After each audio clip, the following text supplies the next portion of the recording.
Hey, everybody out there in podcast land.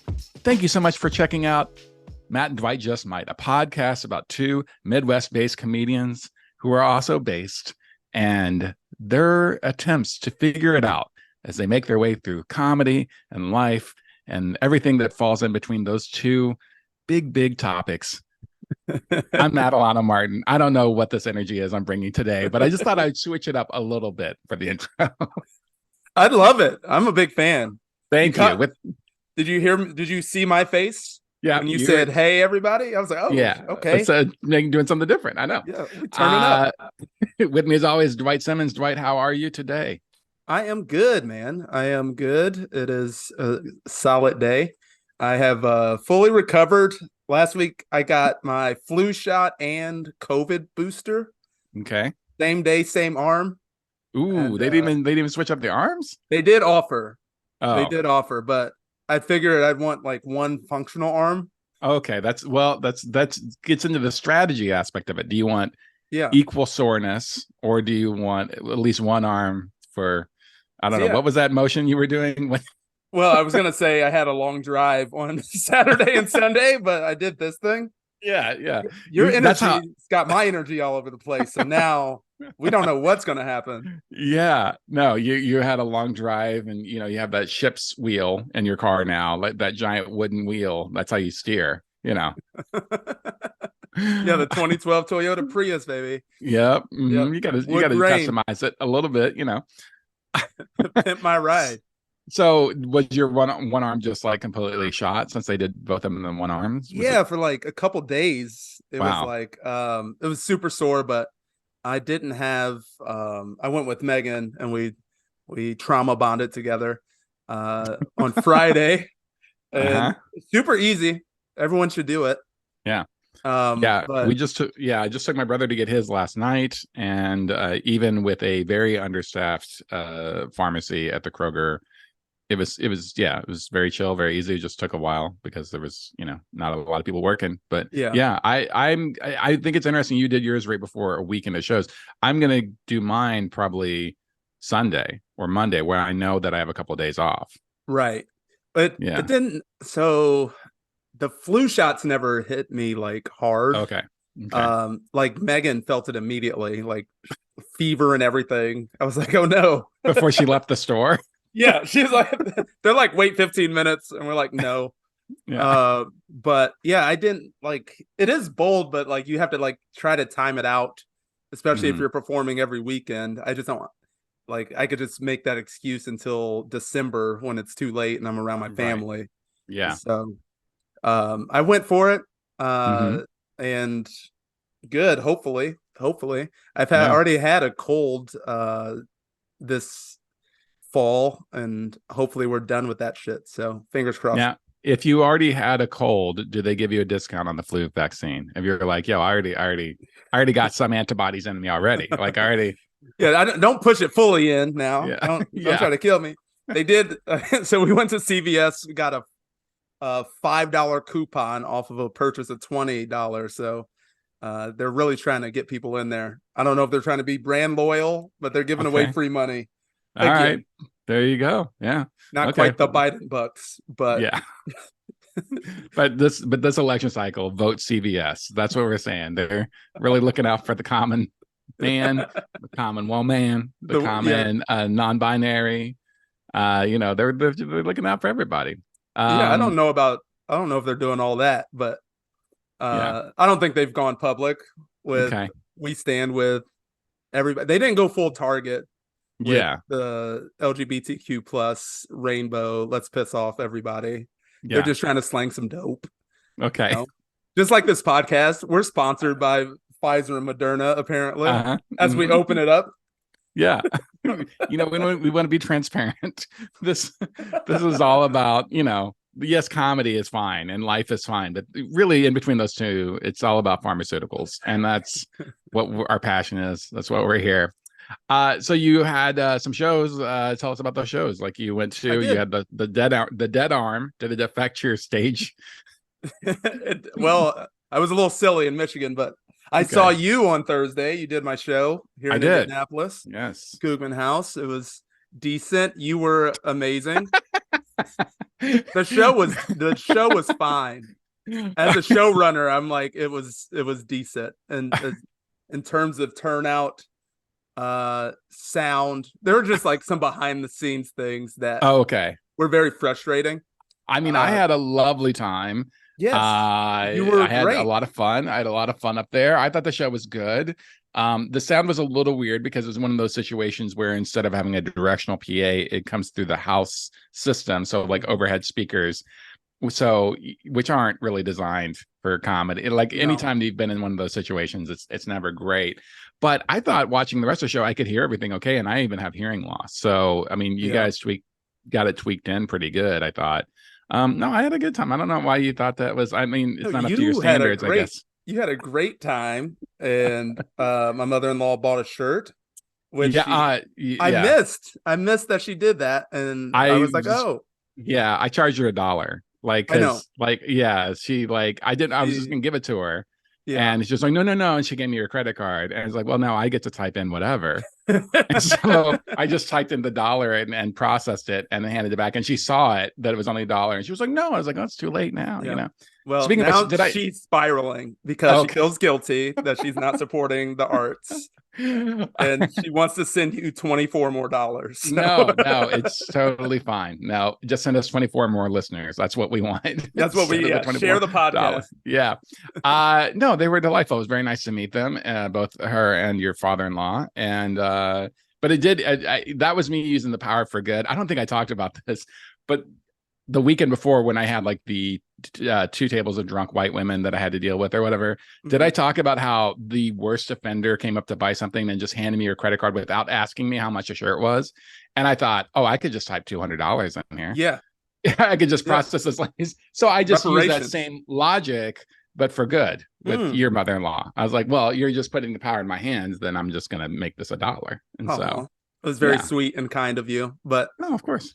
I just really like the idea. I just really like the idea that you're going to be on vacation looking at my face because she's going to be wearing my shirt next time you guys are all hanging out together on the boat, you know? Well, she has your shirt. I know she has one of mine, and she has a Tyson Cox shirt. So I can't escape this shit.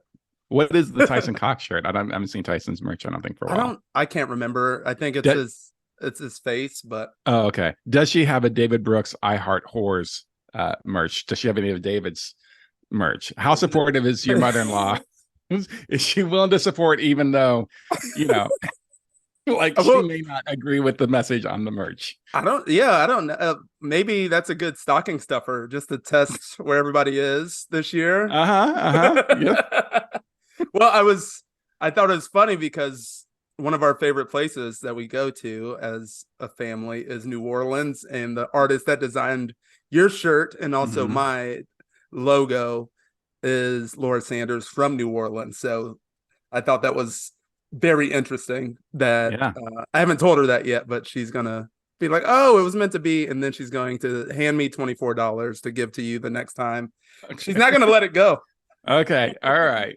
Well, she's gonna have to let it go because now it's a whole thing. So I'm just gonna I'm gonna get their address in Wisconsin, and I'm just gonna start sending her free merch in the mail. No. That $1 signs you up to the alano-martin of the month club, and I will now be doing one of one prints that I send her. You know, what a misuse of spite, like happy spite. No, but they were lovely, and I know that they listen to the podcast. So thank you again for coming out and supporting the show and supporting your son-in-law and his idiot friend who does a podcast with him. So appreciate all that. Thursday night I thought it was a great show. You know, Aaron Depke was on it along with you had a couple of like heavy hitters out of Chicago, Vic Pendaya, and who was the other guy that is kind of last minute? Tyler something. Yeah, Tyler Fowler. Yeah, so that was the whole show, right? Was that the whole show? Yeah. And then so everyone just did a little bit longer, which I kind of like that better. I think we had about 25, 30 people. So it's a big room, and I didn't know about the wireless mic before the show. And I also, the way that it's typically set up, it's nice because there's a bar and there's a bartender usually dedicated to the show. and we didn't have that either. So it disrupts when people have to get up and leave the actual room like multiple times to come back. So that was a little frustrating. And then the sound was driving me nuts. It's just like the little things as a showrunner that stack on top of each other that had me cursing in the back of the room. But, you know, also it's a Thursday night and the crowd's a little tighter than what I think the comics deserved. All the comics are great, in my opinion, and I think everyone had a good time. But you want that, like, especially coming off of weeks of doing like really dope ass rooms, really rooms that are like set up for you to succeed as a comic. It felt like this one missed the mark, but everyone was a pro on the show. It's just like some self pity. I want a cool ass room, like Sisyphus in Minneapolis or the Laughing Tap in Milwaukee. Yeah. Well, I think this is a good note on perspective too, because first of all, like, again, as the person running it, every little thing is like annoying you because it's not as perfect as you want it to be. I 100% understand that. Obviously, we have that same feeling with like Limestone, where people attending are like, it was great, and they don't know about all the little, you know, like, oh, it could have been so much better if this, and this was there. But also, you were coming off of a couple of back-to-back weekends of doing two of the best festivals in the country and doing really amazing rooms. And so you rolled in there kind of like, this crowd isn't as popping. I was coming off of that weekend where I had to handle, most of my set was handling a drunk, a couple tables of drunk. So I was like, this crowd's great. They're not yelling shit out. Like they're not interrupting the show, you know, they're laughing, you know. So I think that's always the perspective aspect of it too, for sure. 100%.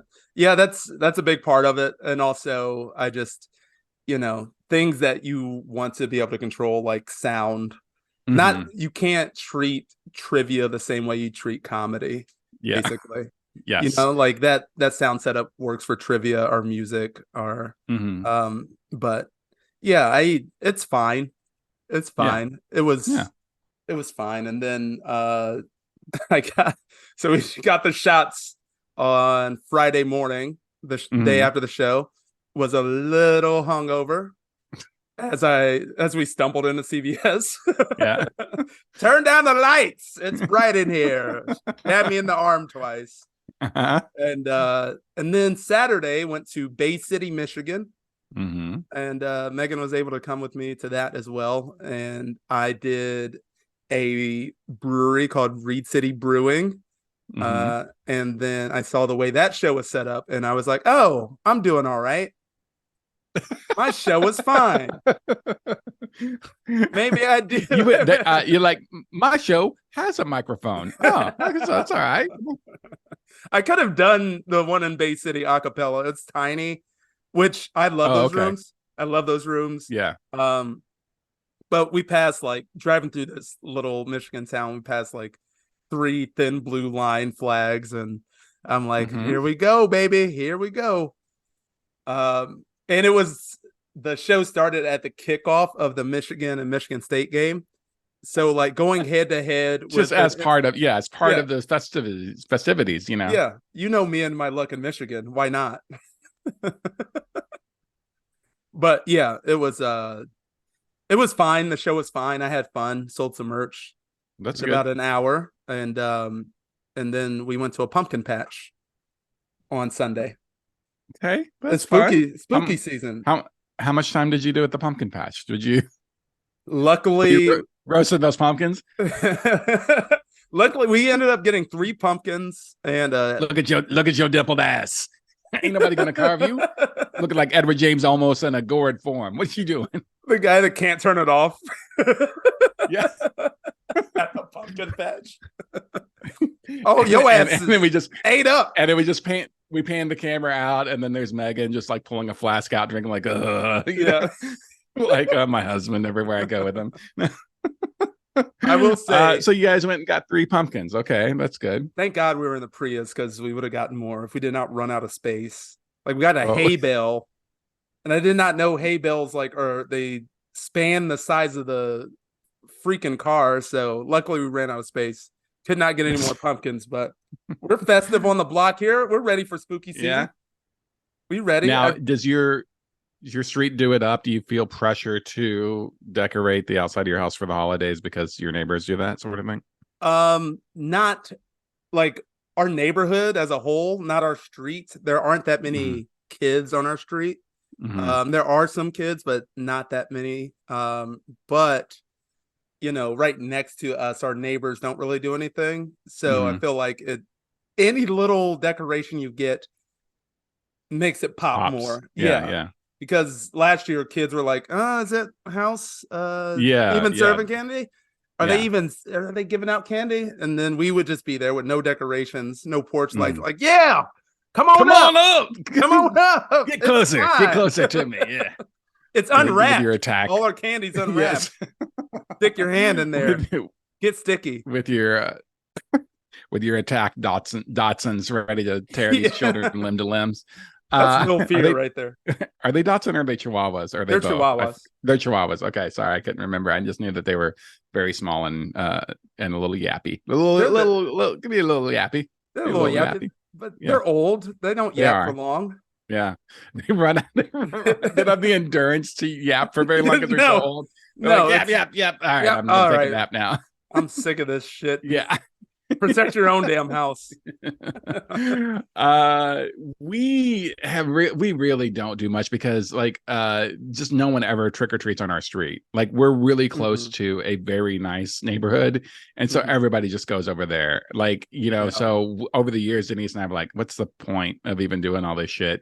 We will still buy some candy just in case, but then we just eat candy all of November because we bought candy for these theoretical trick or treaters who never show up.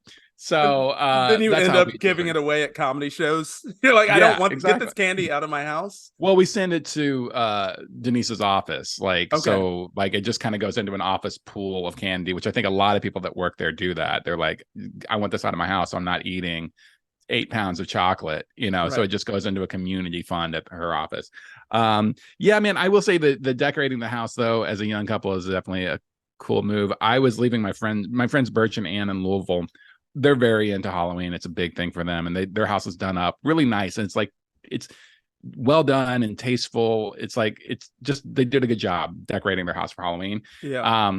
And as I was walking to my car, I went and had dinner with them a couple of weeks ago. As I was walking to my car, there was a family with a little kid just walking down the street, and the kid just goes, "That house is so cool." And so then I just texted him, and he was like, "Yo, you just got a positive review." And it's not even Halloween time yet. I mean, they did it early on in October. So yeah, I'm sure that some people are walking by your house saying the same thing. Like they got a hay bale. They're like, and people are probably 3 pumpkins. You're like, why? Why would you do that? They're probably like, oh, that's probably the house that has the chickens that we keep hearing. Urban chickens. There are urban chickens in our neighborhood, and I appreciate it. I don't mind it. It's kind of fun, right? In the wild. Yeah. It's good. So what happened after I saw you on Thursday, the rest of your weekend? The rest of my weekend. So on Friday, I was at Converse, Indiana at Imagine Burgers. Just a fun show that it kind of been pitched to me by the aforementioned Tyson Cox. He let me know. He's like, "Hey, I'm helping my buddy Tyler, who does the Monster Mash, our Monsters D&D thing with him. It's co-host of that. He's like, he's booking this route. I'm helping him out with it. Can you do this?" Tyson made it sound, or at least I inferred from his email, that this was going to be the first one or whatever, but apparently this has been running for almost a year now. This monthly shows, tiny little town, but they sold it out. Cool little space. It was me, Eric Hook, a guy named Cam from Fort Wayne, and Tyler, sorry, and it was fun. They were a little tight and a little weird. All of us had up and down sets, and Tyler even said, "Yeah, this has been the weirdest room crowd that we've ever had here," but they were fine. It was just it was just work. It was they were smilers and nodders, Gotcha. And then and it's a small cool little bar room that you do it in, and it's maybe 30 people at most, at the show. And I sold so much merch. It's one of those things where for the small town, I'm selling t-shirts and koozies, and so I did pretty well on merch sales. And if I would have just been like, oh, that wasn't the hottest set, I'm not going to sell merch. I would have been out, $120 or whatever I sold, right. And so it's just like that idea of like, nope, go stand there. You never know. Just because they're not laughing their asses off doesn't mean that they're not going to come and buy some shit from you, That's great. And so, so that was a good one. I mean, it was in the middle of nowhere. It was like literally, it's like 30 minutes outside of Kokomo, but it's 30 minutes straight of just cornfields and like nothingness. It's hard to find a city or a town that I haven't heard of in Indiana, and that's one of them. Yeah. So, but it was good. It was definitely a fun show. Anybody out there that if they get hit up to do it, I would recommend it. And then on Saturday, I was lucky enough to go feature for Kyle Kinane in LaPorte, Indiana. Did two shows at the Little Theater. Ben Conowitz, who's a really great dude up there, who's one of the former owners of the Drop way back in the day. He now does a bunch of stuff to give back to the town of LaPorte where he's from, and so he books, I think it's 2 comedy shows a year that are fundraisers. And this one was a fundraiser for the Boys and Girls Club of America. We raised over $5,000 for the Boys and Girls Club of LaPorte. Damn, that's awesome. Yeah, and everyone still got paid really well, so it's like a little tiny theater, maybe like 300 and something seats. Okay. First show sold out, great, smashed it. Like I had a really great set. Second show was almost sold out. It was very close to being sold out, and I completely switched up and did an entirely different 15. And so it wasn't as tight, but it was still good. I still got some pops here and there. And then Kinane, of course, was great and great to hang with and catch up with that dude because I hadn't seen him in a couple of months or so. Right. But yeah, man, it was great. And then Heather May from South Bend hosted the shows. So just a fun little hang, man. Yeah, that's I didn't realize you were doing 2 shows. Yeah, maybe you mentioned that, but yeah, that's awesome. I think you got to maximize Kinane if you can get him to a town. You might as well just do 2 shows. It's almost 600 tickets. Yeah, exactly. Yeah. And so, awesome. and it's the first time they've done it since the pandemic. I think this is the first time they've done these comedy shows in something like 5 years. Wow. Because I think it said what it was because there was something before the pandemic, maybe that the theater was like shut down for renovations or something like that. But so they're back with a bang for sure. So that's awesome, man. That's good. Yeah. Now, are you still working your clean set that you can send? I did. Yeah, I did that for that early show because it was early. It was like 6:30 p.m. Oh. It was early benefit show. And so it's too early to drop fucks. Yeah. And so I just did 15 clean from that clean chunk that I'm working. And I completely switched it up for the second one. I think I repeated one joke. But I also the second show, I did the stuff about my mom dying, and I really went a very different direction with the second set. I didn't go like filthy or anything, but yeah, I am still primarily working that clean chunk right now is for like, headlining shows, and for most things that I'm doing now, it's like the first 15 of whatever I'm doing, featuring or headlining or whatever. I'm just and trying to build it out. And so then when I do shift gears and if I get a little dirtier and towards the end, it's still fine, Right. But yeah, that's still kind of like the main focus is to try to build that out long enough that I can submit to Dry Bar, because as I've said on this podcast before, I think as a 50-year-old white dude at my current success level, that's my best shot is as having something that might being like, well, that dude fits our demographic of who a lot of our viewers are, right? And also being something that could, like, their viewership, their followers would be more likely. I'm going to try and get a Don't Tell video, go to LA and do one. But if you watch their videos, it's a lot of attractive young people in their 20s. They're so hot. Every now and then you get somebody who's a little bit older, like Shane Brendan did a killer set for them out of Portland, and Shane's a little bit older, but he's not nearly as old as I am, And so to me, the Dry Bar thing seems like worth investing in, like trying to, and if nothing else, then, I can just start pimping myself for those corporate gigs. Well, like you leave yourself several ways out by developing this tape, because these are serious tracks that would get a lot of play probably. And that's a significant source of income if you can get like on Sirius like regularly. It's nice. I haven't gotten a sound exchange in like a year, and it sucks because those were nice coming in. Yeah, I think you need to follow up on that because I was also not getting anything for a while, and I had to ask my label what was going on with it, and then they had to talk to Sirius, and I had been getting plays, but it wasn't getting reported or something. Oh, and weird. So then I got like one where my sound exchange is way down.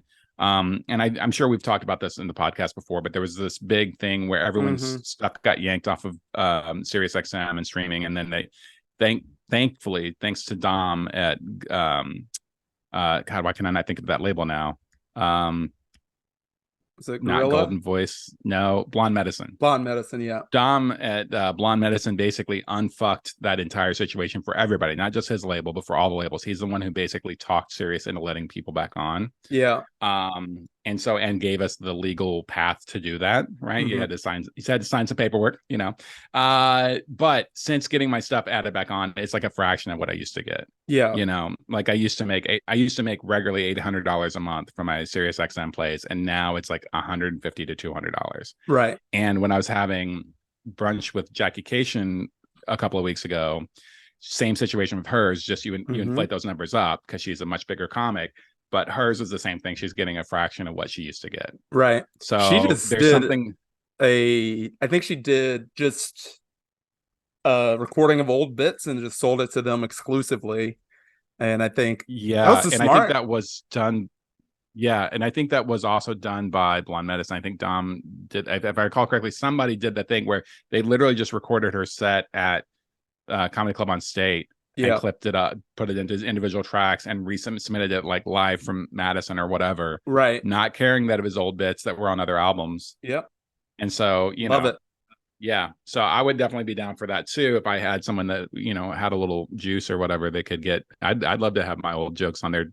I'd love to have those jokes on there, 2 different versions. Yeah. Like why not? And then you flip the cassette over, and then it's the B-side. It's the extended the remix. Yeah. Did he get a hold of this? This is crazy.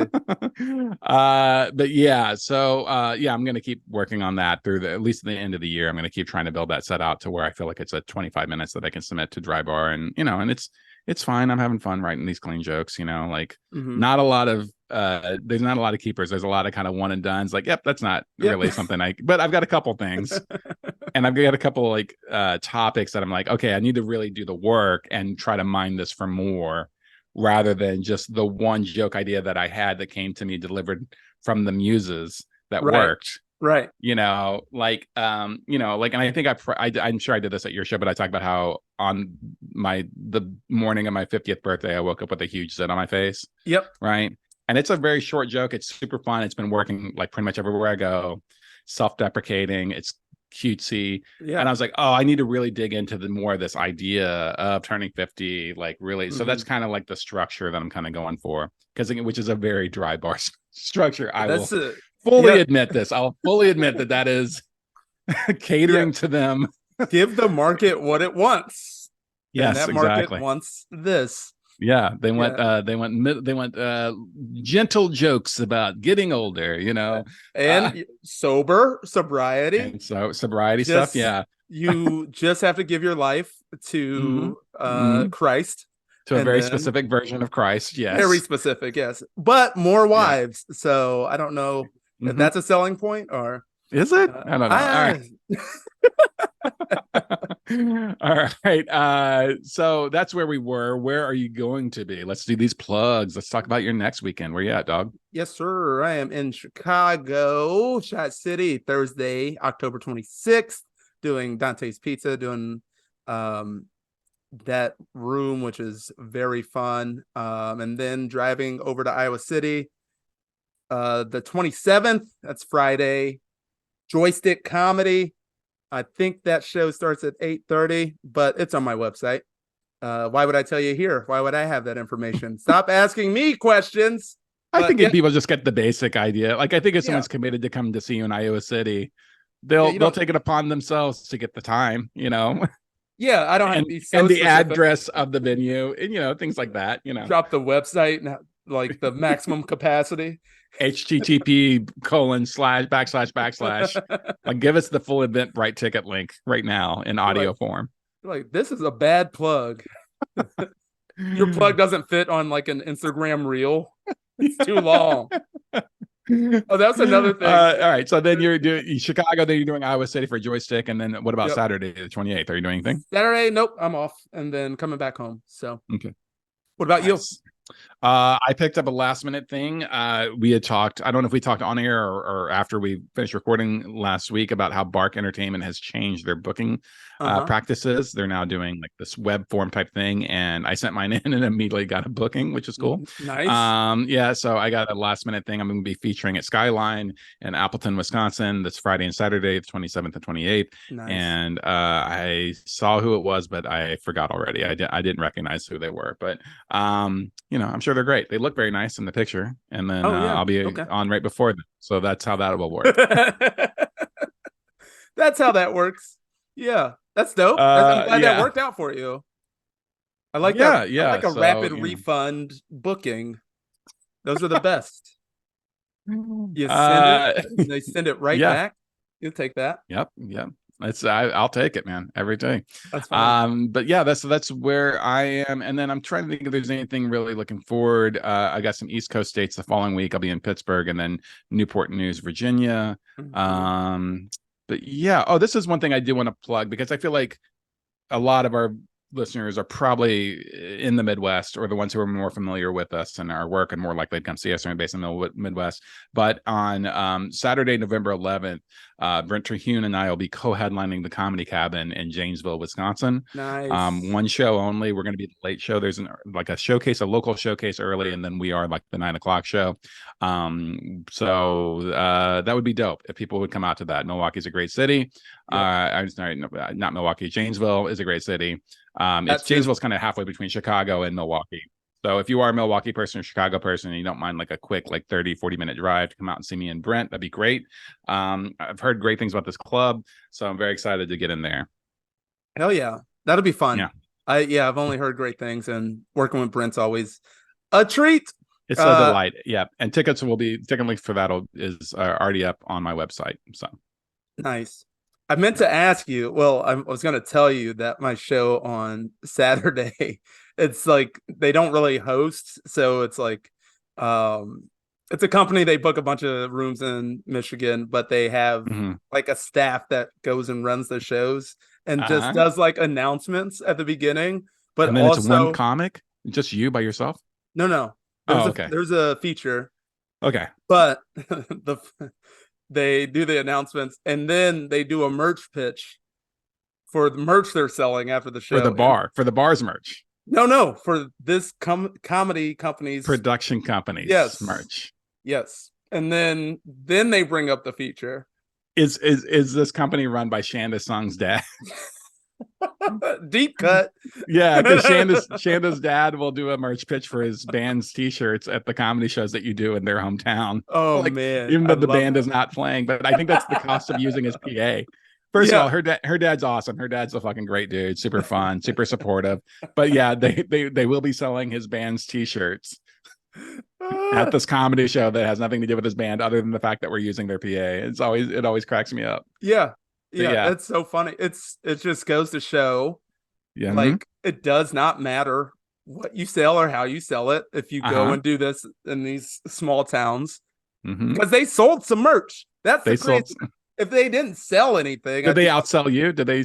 No, I did very well. But okay, good. Yeah, their prices are a bit higher. Like they're selling a coffee travel mug for like $30, but I was like, I guess you got to plug the merch twice. But yeah, there are no rules. I just thought it was very funny. Yeah. And Megan was with me and she's like, what's happening? This is so weird. It is. And while we're on the topic of merch, also just because some people sometimes will ask this, and just so everyone out there, if you are a newer comic, it is considered very poor form to try to sell merch if you're the host. It's like, it just isn't a good idea. It isn't a good idea. And like, because almost every time that you're hosting, you're doing it locally, right? Mm-hmm. You're not out of pocket to go do these shows.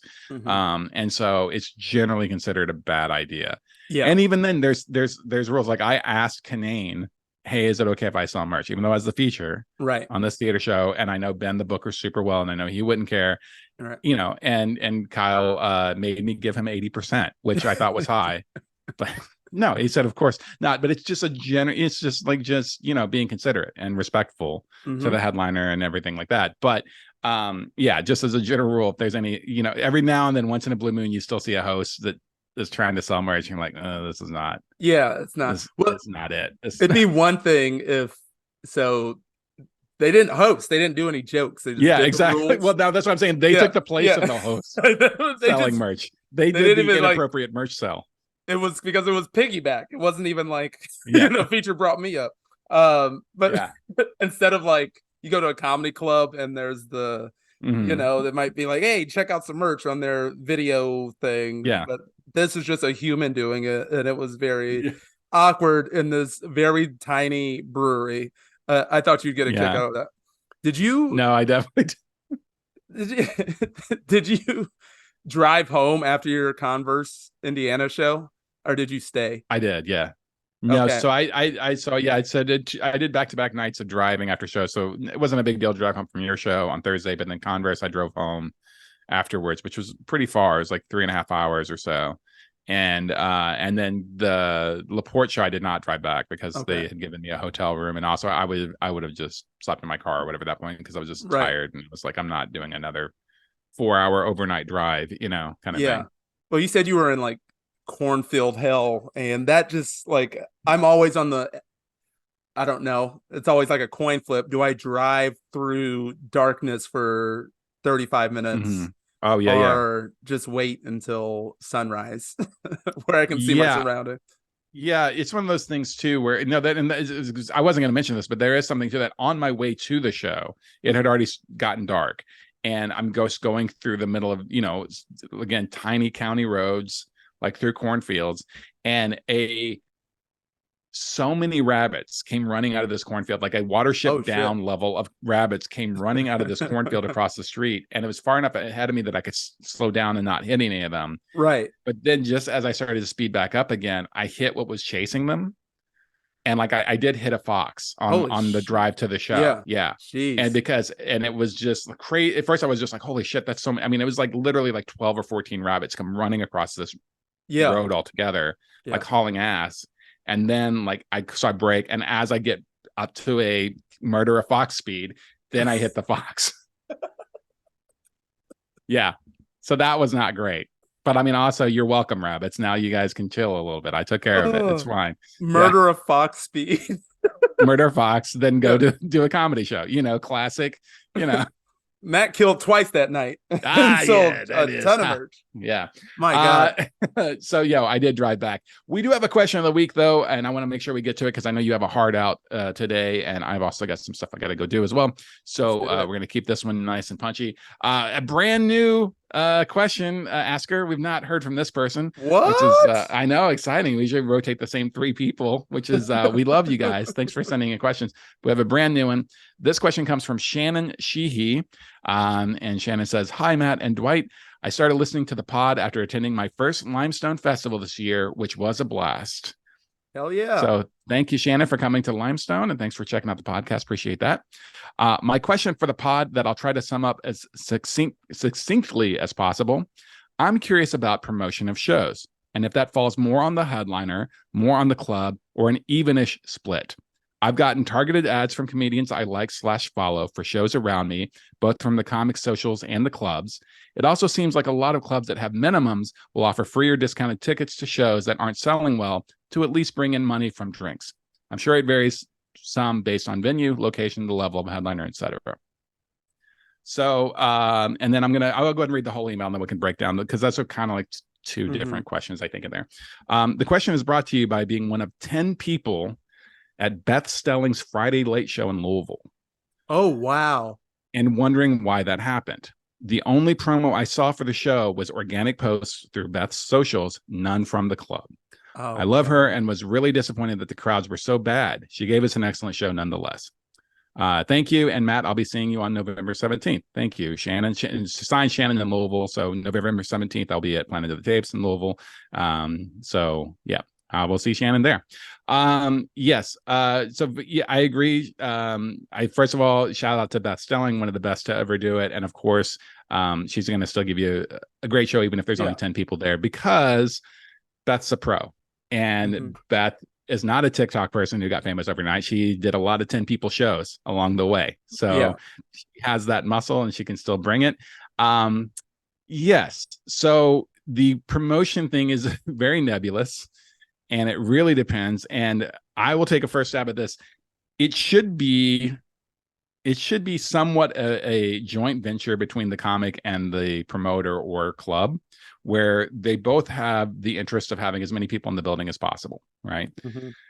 Unfortunately, a lot of clubs lately have been dropping the ball on promotion or doing minimal promotion and expecting the comics to just bring in the crowds.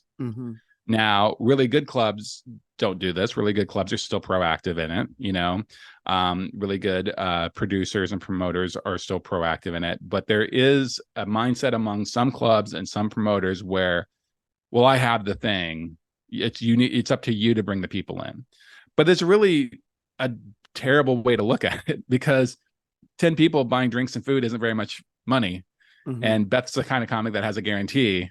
Right. So it really would have helped. Really, the club should have done way more promotion, try to get people in there, you know. Papering a room or giving away free or discounted tickets is an entirely separate thing. But just in general, my opinion is it should be between both. Because also, if you are a headliner and you're not promoting your shows in that venue or that city, you're also dropping the ball. You're also kind of that's the reason people love doing don't tells, is you don't have to do that. The whole thing is nobody's supposed to know who's on it. So you get to take a break from constantly posting on social media that week, like, hey, I'm going to be in your city. Hey, I'm going to be in your city. Hey, I'm going to be in your city. And it just kind of takes care of itself. Don't tell, because they have built up such a reputation. They also sink a bunch of money into ads to counter this. They watch how the tickets are selling. And then if the tickets are low, you start to see a bunch of promoted posts from Don't Tell's account about that show in your area. So, because they're very savvy and very smart about the way they do it.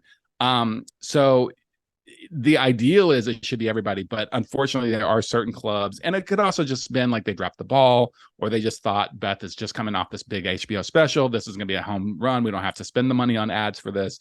There's a lot of variables in there. But you would think that they would have seen where the numbers were and would have just started flooding the market with marketing, you know. But who knows, you know, what's going on in their home office at the time. Like maybe they're short staffed, maybe there's some changeover happening, who knows. But yeah, so that's my take on it. What do you feel about the general promotion of things, Dwight? Yeah, I agree with everything you said. Should be a team effort, especially at the club level. It just blows my mind when clubs don't do the easy stuff. Like, it's very easy to book Beth Stelling and then at least pretend to be excited about it through multiple posts. Take a clip of hers. It's never been easier to just like steal a clip and be like, hey, we got this person coming. You know, and then obviously the headliner is going to announce what dates and like do that stuff. But yeah, it's a team effort because it's in both parties' interests, no matter if it's a guarantee or a door deal, to promote the hell out of it. Right. At my level, I know you've done this too. It's better for me to run my own ads, because no one's going to care as much as I do about who's in the audience.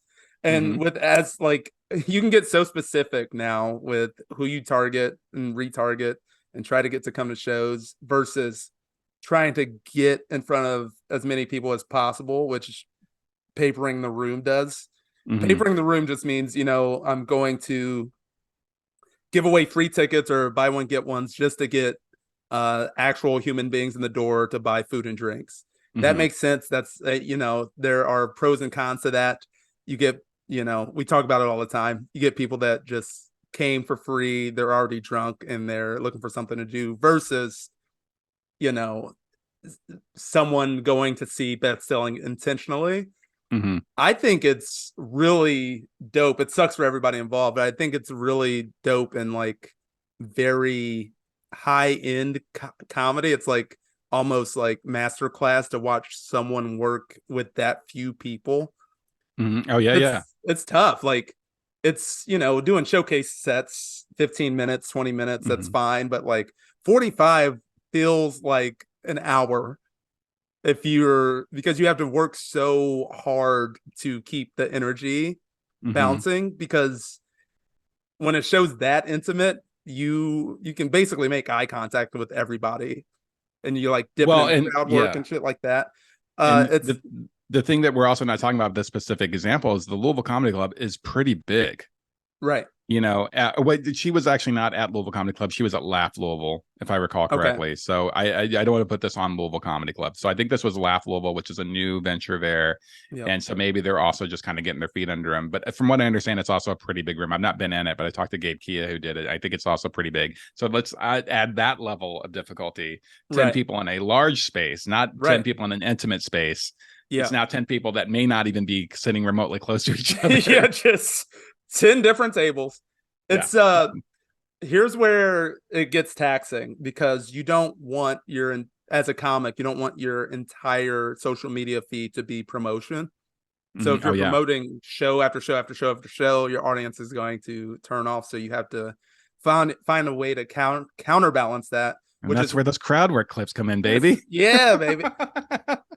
But that might mean that you can't promote a show 3 times. Specific show 3 times if you have a full calendar. That's why you need the comedy club to at least like add to stories all week. It's your job to do that. Like it's your job to like recognize, like you said, how low ticket sales are and be like, hey, we got a problem. Mm-hmm. We're no way going to be able to meet this guarantee. It's just that to me is a bad sign of management. And a bad, like, you don't have a great team in place. Like I think we've talked about it, how ticket sales are happening later and later and later. Yeah. But that doesn't mean you can rest on your laurels and just expect that they're going to come in. You still got to do the push. I think also another thing, since I have like verified that it was Laugh Louisville, not the Louisville Comedy Club, that I want to double check that, because I'm pretty sure that was what it was going to be. But it's a brand new club that most people in Louisville don't even know about it, right? So it doesn't have any sort of built-in audience or crew. But you talked about something I want to go back to, which is the this idea of like when clubs don't even do the easy stuff, right? And yes, grabbing someone's stand-up clip and going back, and of course their website sucks and they won't show any past dates. I'm pretty sure it was laughable. I'm gonna go. Yeah, I'm gonna go on this. I'm gonna go and say that. I'm gonna go and say that it was. But there's also that, yes, posting a clip of someone and just like, here's who's going to be here, this weekend. And you see the best clubs do that, and their social media is quick, it's easy. But also just old school shit. Like every time that I go to a club and they don't even have like flyers and posters up in the bathroom of here's who's coming this month. Yep. Like you can't spend $3. Spend $3 at Kinko's and get here's this month's roster. It's for someone to look at while they're urinating. It's just like the easy thing. And when clubs don't even do that, I'm just like, you don't give a shit at all. It was infuriating. Yeah, it is. And so, and as the comic, you're like, well, so this is entirely on me. You think this is entirely on me to get people in. To that note, I know that you've done this and I've done this. I will be doing this for my Louisville shows, and Brent and I are doing this. We're splitting the money on our co-headlining when we're buying ads. Yeah, we're buying promoted posts because like when I headline a room for a Friday, Saturday room, that particularly when it's a door deal, but when it's a club, Planet of the Tapes is a small alti club, but it's a club. I want to do well. I want the people to come. So I'm going to drop money on a promoted ad to try to get some people in there, because it works. It gets it outside of my own personal followers. And that's also a way that you can avoid the turning your followers off by always constantly posting. promotion. If it's now coming from a promoted post, yes, they're probably still going to see it, but it's not on your feed. It's not in your like channel. So it gives you a little bit of a distance, but mostly it's going to capture people who aren't already following you. Right. And that's not just, that's just being smart business. And this note is more for the comics than it is for Shannon at this point. But like, you got to put money back into it sometimes. If no one's coming to your headlining shows, try spending a little money. Yeah. And, you have to look at it like, okay, if I have this much of a guarantee, I'm willing to spend this much to hopefully pack it out, be booked again, do better on merch because there's more people, like all that kind of stuff, and just try. And I usually drop on a weekend show like this, like I'll probably spend $100 in ads for the Louisville thing. Yeah. And and that's for 2 nights, and you expect you expect to get it back. I mean, it's something that you just have to do regardless of the results. But in the ever-changing landscape of how clubs are booking, we're always thinking about next year as well. Like we think about being invited back. So one way you can do that is to show the club that you're dedicated to bringing people out if they're giving you headlining weeks. Because there's a good chance that they'll see the post, because you can tag them in the ads. They can see all this, they can share it. That means a lot. And just doing that, and hopefully doing well on stage as well, it should be enough to like keep you at least on the radar to come back. The worst thing that you can do as a traveling comic is lose rooms by not trying, not putting in an effort. Even the shitty rooms we talk about, like that's part of our calendar. It has to be, in order to sustain, because it's not that you get to go back to clubs every year. Sometimes it's every 16 months. So it's like you got to keep that rotation. Hey, remember what I did last time? And it does matter. It's frustrating, I think, for the audience and for the comic to see no effort put in. Like you go to the comedy club's like Facebook page and they got like one post for like 2 likes, for each week. They're not even trying. It's just that part of it's super frustrating. But I think more and more bookers, even independent bookers, just want virality through promotion. And it's, we talked about how these crowd work clips and like virality is hurting the entire landscape. And this is part of it. It makes everyone more lazy. Hey, get a viral video going so we can sell this show out. Otherwise, we'll never talk to you again. Yeah. And I will say also to this, as far as promoting, this was a conversation I just had with Kyle this last weekend. We were just talking shop, and he was talking about his manager is kind of like, I know you don't want to do this, but when you're promoting the shows, you can't just put like a flyer up. Like you need to be on camera talking like, hey, everybody, please come see me this weekend in LaPorte, Indiana. We're raising money for boys. You have to be on camera, speaking to your phone, doing promo, or else the algorithm doesn't like it and nobody sees it. Right. And then Kyle was like, and he's like, and he's like, I don't really want to do that, but that's also why I have a manager is to tell me this stuff, because I wouldn't know that.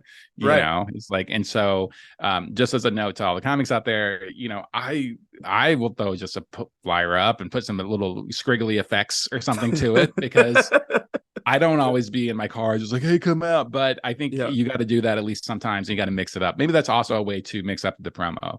You do a static image promo. You do one where you're just talking directly to the camera. You do a fun one, like whatever. But it's important. It's important to do it. And it'd be great if it was like the heyday, or there are certain clubs that it will just pack out no matter what, or be very good no matter what, like certain scenes and certain markets. Neither the club nor the comic has to do much and people will come out. And those are great, but they're few and far between. And one note, as you said, like we talk a lot about like less than ideal rooms that we do. And we complain about them, or like, this thing or whatever. I did this brewery show in Indianapolis and the sound was like through the overhead speakers, and who would do that? With a wireless mic, just trash. Terrible.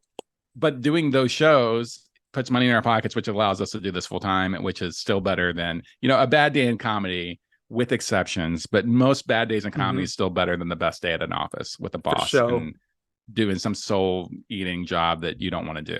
And that's the thing we have to kind of remember, because man, comics love to complain about shit. But I remember Paul Provenza's Green Room show, which was a great show. I think you can probably find clips of it online. But it's a round table kind of thing of comics just talking shop, and like people are kind of like meh, meh, meh, meh, meh. And these are famous level comics. And Dave Attella's like, Christ, what is wrong with it? We work 1 hour a day. Yeah. And he's like, and you would listen to comics talk, you think we were like steel workers pulling a triple shift, Right. like, you know, he's Right. like, it's what we do is ridiculous and we barely work. So I always think of that. I always have that in my head. So yeah. Thank you so much, Shannon, for your question. Please send us another one. You can be one of our multiple repeat questionnaires. We love that. If anybody out there would like to shoot us a question for us to take on, we would love that as well. And that can be done at our Gmail account, which is MatandDwight@gmail.com. That is MatandDwight@gmail.com. We've not made one single music reference this entire episode. Oh, I think. Yeah. Oh man, we have slacked off. You know what? I think I'm gonna blame it on the Pfizer shot. Okay. Yeah. It got me a little foggy today. Yeah. Well, I thought you were going to say the microchip and the Pfizer shot. You no longer like music, like, change your taste buds. Like now you love asparagus and used to hate it. And now music just sounds like trash. A strictly true crime podcast for me now. Oh my God. Pfizer's turning you into a white woman. Oh my God. Dwight. The transformation's almost complete. Bye, y'all. Goodbye.